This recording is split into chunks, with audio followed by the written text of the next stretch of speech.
بہت ساری علاج کو یہاں ہاسپٹل میں پیسے ہوں نہ ہو کہتے ہیں علاج ہو جاتا ہے، بعد میں دیکھیں گے، بعد میں دیکھا جائے گا کیا کرنا ہے اس کے ساتھ. تو علاج ہو جاتا ہے آپ کا ہر چیز. تو اس سے آپ کس میں چلے گئے؟ غفلت میں. آپ سمجھ رہے کہ بس یہی زندگی ہے، ہم سے اب کوئی سوال نہیں ہوگا. تو پیغمبروں کا کام ہوتا ہے انسانیت کو غفلت سے نکالنا، ان کو بتانا کہ تمہاری پیدائش کا ایک مقصد ہے، تمہیں کسی نے بنایا ہے، اور بنانے والا تم سے سب سے پہلے اپنے بارے میں پوچھے گا کہ مجھے تم نے یاد رکھا کہ یاد نہیں. تو بھائی یہ سب باتیں میں اپنے لیے بھی کر رہا ہوں، مجھ سے بھی سوال ہوگا، آپ سے بھی سوال ہوگا. تو اس لیے مسلمان کو تو داعی ہونا چاہیے، وہ تو غیر مسلموں کو سمجھائے. بھائی ہم دنیا میں آئے ہیں کسی خاص مقصد کے لیے، خدا کو راضی کرو، یاد رکھو اس سے وہ تم سے پوچھے گا، اس کو کوئی اشکالات ہو تو اس کا جواب دیں. تو بجائے اس کو ایک دین برحق کی طرف لانے کے ہم خود ادھر کو پھسلتے چلے جائیں. کہتے ہیں یار ان کو دیکھو کیسی لائف کو انجوائے کر رہے ہیں، اور ہمارے مولویوں نے دین میں کتنی ٹینشنیں پیدا کر دی ہیں. اب کچھ ایسے مولوی بھی مارکیٹ میں آ گئے ہیں جو خدا کو تو مانتے ہیں لیکن دین انہوں نے اتنا آسان کر دیا کہ خدا کے شکر ادا کرنے کے لیے کوئی تکلف کی ضرورت بچی نہیں. بھائی اسلام تو یہ کہتا ہے نا اللہ کا شکر کیسے ادا ہوگا؟ 5 ٹائم نماز پڑھنی پڑے گی آپ کو، زنا سے بچنا پڑے گا آپ کو، ایسا ہی ہے نا، شراب سے آپ کو بچنا پڑے گا، عورت کو پردہ، جملہ کمپلیٹ کرتے ہیں، عورت کو پردہ کرنا پڑے گا، رمضان کے روزے رکھنے پڑیں گے آپ کو، اور اللہ پہ اعتماد، کچھ باطن کے اعمال اندر کے، اللہ پہ توکل اور اعتماد کرنا. وہی لوگ جلدی ڈپریشن میں چلے جاتے ہیں نا، ہائے ہائے اس کا مطلب آپ اللہ کو مانتے ہی نہیں. تو اللہ پہ اعتماد اور توکل کرنا پڑے گا آپ کو. بہت سارے حکام ہیں، اس کی اب میں ڈیٹیل میں جاؤں گا، بات لمبی ہو جائے گی. انشورنس گورنمنٹ کا اگر لا ہے، مجبوری ہے تو ایک مجبوری ہے، اپنے اختیار سے انشورنس جائز نہیں ہے. سودی لین دین حرام ہے. تو اللہ کا شکر کا مطلب صرف یہ نہیں ہے تھینکس گاڈ، یہ شکر تو بھائی سب ادا کر لیتے ہیں، یہ بھی غنیمت ہے، کچھ لوگ یہ بھی نہیں کرتے. پراپر شکر یہ نہیں ہے. پراپر شکر کیا ہے؟ اللہ کے حکام کو فالو کرنا. تو اب کچھ اسکالرز مارکیٹ میں آ رہے ہیں جنہوں نے پردہ ہی ختم کر دیا.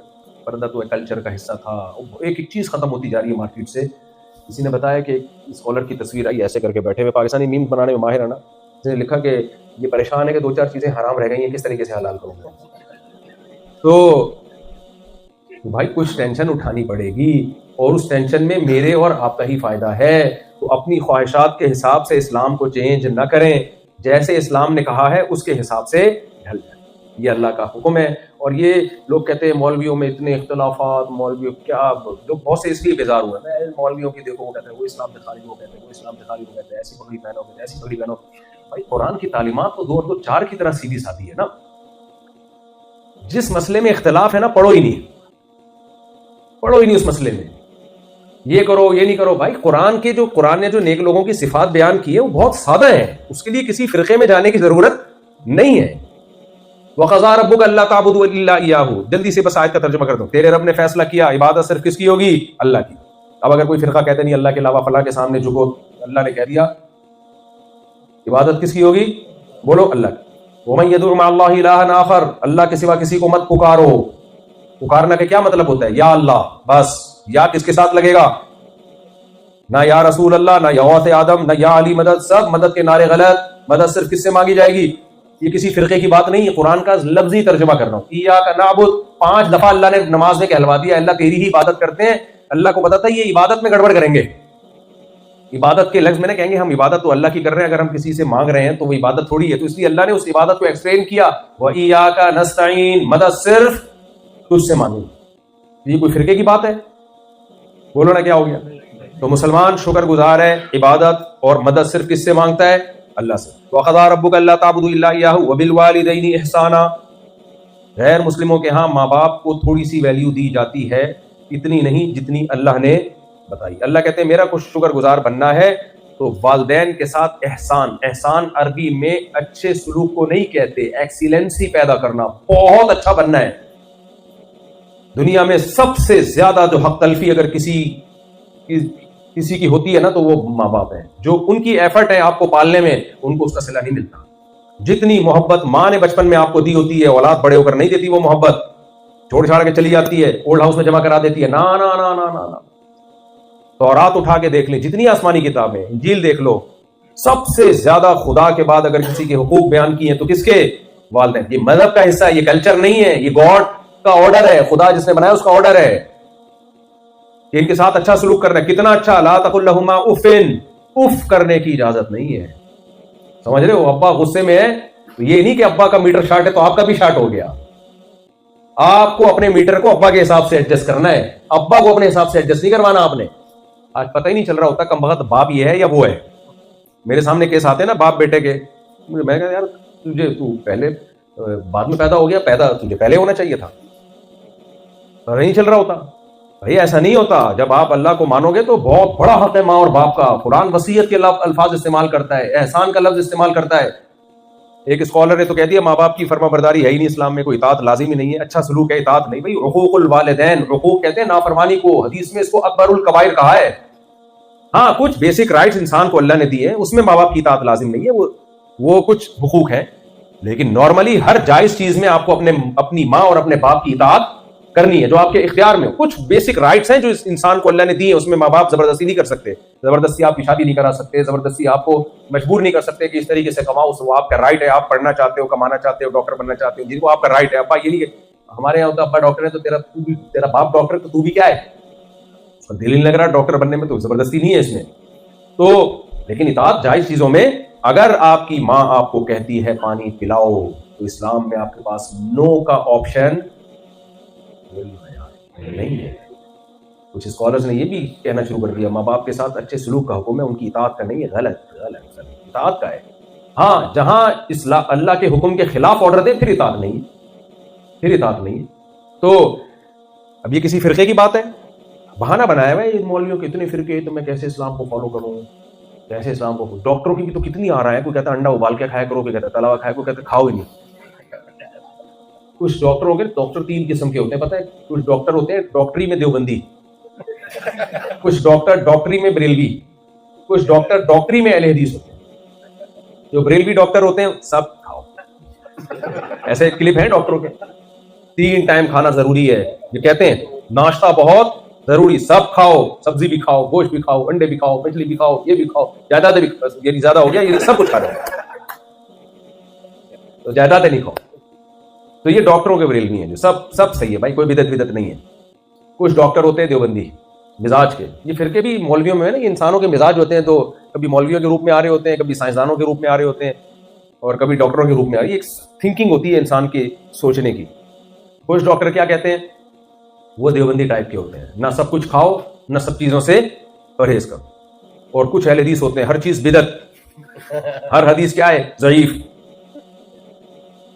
تو وہ ڈاکٹر، آپ ان ڈاکٹروں کی ذرا کلپ دیکھیں نا، تو وہ ایسی خورات بتاتے ہیں، آدمی کہتا ہے اس تکلف کی ضرورت کیا تھی. ابھی میں ایک ڈاکٹر کا کلپ دیکھ رہا تھا، پاکستان میں تھا، تو وہ بتا رہے تھے کیٹو ڈائٹ اور لو کارب ڈائٹ. کسی نے ان سے پوچھا ڈاکٹر صاحب ہم کتنا کارب لے سکتے ہیں، تو انہوں نے جو کارب بتایا نا، میرے آنسو نکلتے رہ گئے. کاش یہ تکلف. انہوں نے کہا بھلائی کھائیں بغیر چینی کے، تو اس میں کارب میٹھا کھائیں. کہہ رہے بس وہ ہے قدرت، وہ ایمان لے آؤ ڈاکٹروں پر کہ اس میں نشاستہ ہوتا ہے لیکن محسوس نہیں ہوتا بھائی وہ نشاستہ. بس وہ کہتے ہیں باڈی کے لیے کافی ہے، 1-2 چمچے ملائی کے کھا لیا آپ نے. میں نے کہا ان کا مجھے وہ یاد آیا کہ ایک آدمی کہتا تھا میرے والد صاحب بہت سخی تھے نا، حلیم کی دیگ روزانہ بنا کے بانٹا کرتے تھے. ان کا کیا کیسے حلیم بناتے کیسے تھے یار، دیگ روزانہ بانٹتے تھے. اس نے کہا پوری حلیم کی دیگ نا پانی بھرا پہلے، اس میں 11 دانے چاول کے، 11 دانے چنے کی دال، 11 دانے جو.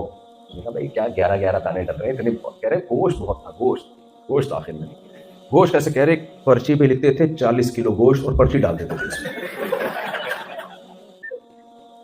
اسی سے ٹیسٹ آ جاتا.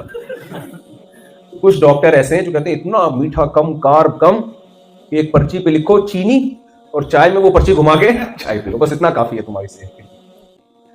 تو خیر ڈاکٹروں میں کتنا اختلاف ہوتا ہے، پھر بھی صحت کی فکر کرتے ہیں کہ نہیں کرتے. کیا یار پتہ ہی نہیں چلتا، کنفیوز ہوتے ہیں، وہ کنفیوژن اپنی جگہ، لیکن یہ نہیں ہوتا کہ آپ خودکشی کر لو جا کے.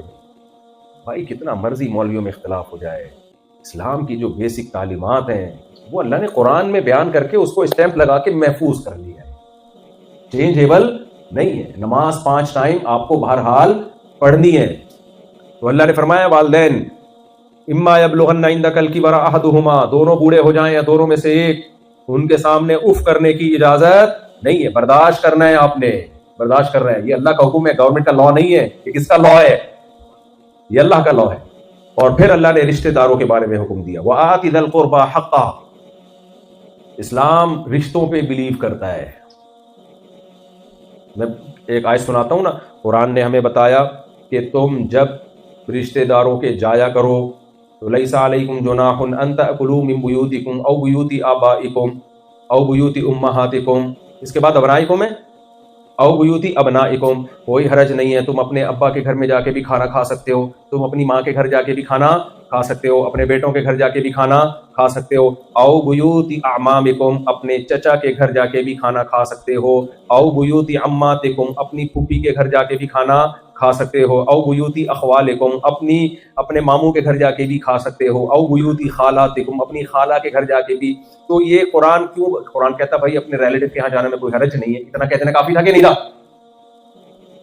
قرآن ایک ایک رشتے کا تذکرہ اس لیے کر رہا ہے کہ قرآن کو معلوم تھا کہ انڈیا, پاکستان, بنگلہ دیش کے لوگ جب شکاگو امریکہ میں آئیں گے اور جب یہاں کے کلچر سے وہ متعارف ہوں گے تو ان کو پتہ چلے گا کہ انگلش میں, انگریزی زبان میں چچا, ماموں, خالہ, پھوپھی مارکیٹ سے کیا ہو گئے ہیں, شارٹ ہو گئے کہ شارٹ کے نہیں ہو گئے, انکل ہیں, انٹی ہیں, ساری دنیا کے سارے آدمی انکل, ساری دنیا کی ساری عورتیں جو آپ کی والدہ کی عمر کی ہیں انٹیاں. اس لیے اللہ نے ایک ایک رشتے کا نام لے لیا کہ اسلام کو ماننا ہے, خدا کو ماننا ہے تو رشتوں کو جوڑنا پڑے گا, رشتے بنانے پڑیں گے, کیونکہ اولو الارحام بعضهم اولا ببعض فی کتاب اللہ. جو رشتہ دار نہیں ہے اور جو رشتہ دار ہے, دونوں میں زمین آسمان کا فرق ہے. رشتوں کی اہمیت غیر رشتہ داروں سے زیادہ ہے. اور رشتے کس سے وجود میں آتے ہیں, گرل فرینڈ سے یا بیوی سے؟ زنا حرام ہونے کی ایک وجہ یہ بھی ہے کہ زنا سے رشتے ختم ہوتے ہیں, تبھی تو ان لوگوں کے کلچر میں رشتے شارٹ ہو گئے. سمجھ رہے ہو کہ نہیں سمجھ رہے؟ جب بروقت شادی ہوتی ہے بچے پیدا ہوتے ہیں, بچے کہہ رہا ہوں, 2 بچوں کو میں بچے نہیں کہتا, 2 بچوں سے چاچے ماموں کہاں سے وجود میں آئیں گے؟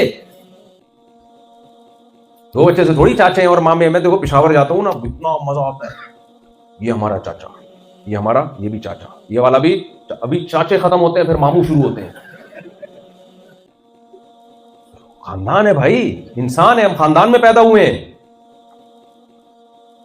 یہ کیا ہے, مسائل بیان کرنا شروع کر دیں گے. بار بار قرآن کیا کہتے ہیں, اللہ کا کلام. مقصد قرآن کی فضیلت نہیں ہوگی, مقصد حدیث کا انکار ہوگا. سمجھتے ہو کہ نہیں سمجھتے؟ لوگ متاثر ہوتے ہیں, یار یہ ماشاءاللہ اللہ کے کلام کو کتنا فوکس کرتے ہیں, ماشاءاللہ کتنا ان کے دل میں اللہ کے کلام کا جلال ہے. بھائی یہ جو آپ کے سامنے صبح و شام قرآن کے فضائل بیان کر رہا ہے, اس کا مقصد حدیث کی نفی ہے. ایک آدمی قرضہ مانگنے کے لیے آیا اور آپ سے کہہ رہے سفارش کر دیں کہ وسیم بھائی مجھے قرضہ دے دیں. دوسرا بھی آ گیا قرضہ مانگنے کے لیے, آپ چاہ رہے ہو اس کو نہ ملے اس کو مل جائے, آپ کو پتہ ہے یہ سیٹ ایک ہی آدمی کو دے گا. اب آپ نے دوسرے کی بے پناہ تعریفیں شروع کر دی, تو یہ تعریفوں میں ضمناً دوسرے کی کیا ہے, برائی ہے. یہ بندہ ٹھیک نہیں ہے, اس کو نہیں دو, ٹھیک ہے نا. لیکن نام پرویزی فرقے نے اپنا نام کیا رکھا ہوا ہے, اہل قرآن, اہل قرآن. تو اسی طرح جب حدیث نبی نے ہمیں پہلے بتا دیا, کچھ لوگ ایسے آئیں گے جو حدیث کی تشریح ایسی کریں گے جو صحابہ کی سمجھ میں نہیں آئی. نام کچھ بھی رکھ سکتے ہو آپ, اہل حدیث رکھ سکتے ہو, آپ اہل قرآن رکھ سکتے ہو, آپ دیوبندی رکھ سکتے ہو, آپ محمدی رکھ سکتے ہو, کچھ بھی رکھ سکتے ہو. عمل دیکھا جائے گا پریکٹیکلی ہو کیا رہا ہے. بھئی صحابہ کیوں نہیں, صحابہ کا فتویٰ یہ کیوں نہیں ہے؟ اور ان صحابہ میں بھی آپ نے سب سے زیادہ ہائی لائٹ کیا خلفائے راشدین کو. علیکم بسنتی و سنت الخلفاء الراشدین المہدیین, میری اور خلفائے راشدین کی سنت کو لازم پکڑو. میں دعوے سے کہتا ہوں خلفائے راشدین کے دور میں کوئی ایک مسجد دکھا دو جس میں رمضان میں 8 رکعت تراویح ہوتی ہو, کوئی ضعیف سند دکھا دو میرے بھائی. آپ بخاری مسلم کی حدیث ہے جو 8 رکعت والی, اس کی تشریح ایسی کر رہے ہیں جو صحابہ میں کسی کی سمجھ میں بولو نہیں آئی. اس کا مطلب آپ کی تشریح غلط ہے. بعض لوگ کہتے ہیں حضرت عمر سے ایک ضعیف روایت پیش کرتے ہیں کہ اس میں 8 کا تذکرہ ملتا ہے, وہ ضعیف روایت ہے. مان لو تو صحابہ کو نبی نے حکم دیا عمر کو فالو کرو نا, تو اگر حضرت عمر نے 8 پڑھوائی تھی تو پھر پوری دنیا میں ہمیں 8 ملتی کیوں نہیں ہے؟ کوفہ میں, بصرہ میں, دمشق میں, مصر میں 8 سے زیادہ کیوں ملتی ہیں ہمیں؟ آج لوگ کہتے ہیں مکہ مدینہ میں 8 ہو رہی ہیں. بھئی آج کا مکہ مدینہ لوگ